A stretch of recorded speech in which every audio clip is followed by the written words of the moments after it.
Media എന്ന് പറയുന്നത് ഇപ്പോൾ ടെലിവിഷനിൽ നമ്മളൊരു എത്ര പേർ ടെലിവിഷൻ കാണുന്നുണ്ട് എന്നുള്ളൊരു പ്രധാനപ്പെട്ട ചോദ്യമാണ്. ടി വിക്ക് മുന്നിലിരുന്നു കൊണ്ട് ചർച്ചയെ കാണുന്ന ആളുകളൊക്കെ വളരെ ലിമിറ്റഡായിട്ട് ആളുകളായി മാറിക്കഴിഞ്ഞു. ആ ചാനൽ ചർച്ചയിൽ പോലും ആളുകൾ ഇന്ന് കാണുന്നത് സാമൂഹ്യ മാധ്യമങ്ങൾ വഴിയാണ്. ഓരോ ടി വി അക്കൗണ്ട് അവർക്കുള്ള സാമൂഹ്യ മാധ്യമ അക്കൗണ്ടുകളിലൂടെയാണ് പലരും കാണുന്നത്.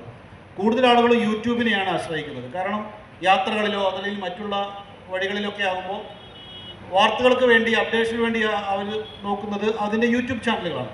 അതുകൊണ്ട് തന്നെ സാമൂഹ്യ മാധ്യമങ്ങൾ, ഇലക്ട്രോണിക് മീഡിയ അതല്ലെങ്കിൽ ടി വി ചാനലുകളുമൊക്കെയായി വളരെയധികം ബന്ധപ്പെടുത്തിക്കൊണ്ട് തന്നെയാണ് നിൽക്കുന്നത്.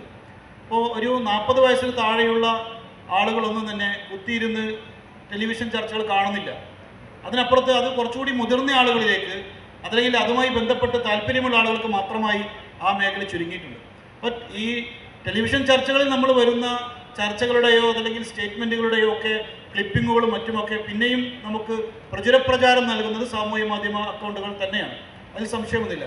അതുകൊണ്ട് ചാനൽ ചർച്ചകളിൽ അല്ലെങ്കിൽ ടി വി നേരിട്ട് കാണുന്ന ആളുകളുടെ ആ ഒരു എണ്ണം വളരെ കുറയുകയും സാമൂഹ്യ മാധ്യമ അക്കൗണ്ടുകൾ വഴി അത്തരം വാർത്താ ചാനലുകൾ ഫോളോ ചെയ്യുന്ന ആളുകളുടെ എണ്ണം കൂടിക്കൊണ്ടിരിക്കുന്ന ഒരു കാലഘട്ടവും ഒരു ചർച്ചയുമാണ്. അതോടൊപ്പം തന്നെ ഈ നമ്മൾ ടെലിവിഷൻ ചർച്ചയിൽ പോയി കഴിഞ്ഞാൽ പിന്നെ ആ ടെലിവിഷൻ്റെ ലൈവാണെങ്കിൽ ആ കാര്യങ്ങളൊക്കെ ഉടൻ തന്നെ വരും.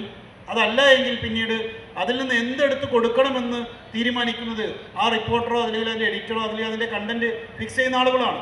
അതേസമയം നമ്മളൊരു സാമൂഹിക മാധ്യമ അക്കൗണ്ട് വഴി നമ്മുടെ തന്നെ അക്കൗണ്ട് വഴിയോ അല്ലെങ്കിൽ നമ്മുടെ സംഘടനയുടെ മറ്റു അക്കൗണ്ടുകൾ വഴിയോ നമുക്ക് പറയാനുള്ളത് കൃത്യമായി നമുക്ക് ആളുകളോട് കമ്മ്യൂണിക്കേറ്റ് ചെയ്യാം. അവിടെ നമ്മളാണ് എഡിറ്റർമാർ, നമ്മളാണ് കണ്ടൻറ് ക്രിയേറ്റേഴ്സ്. ആ രീതിയിൽ അതിന്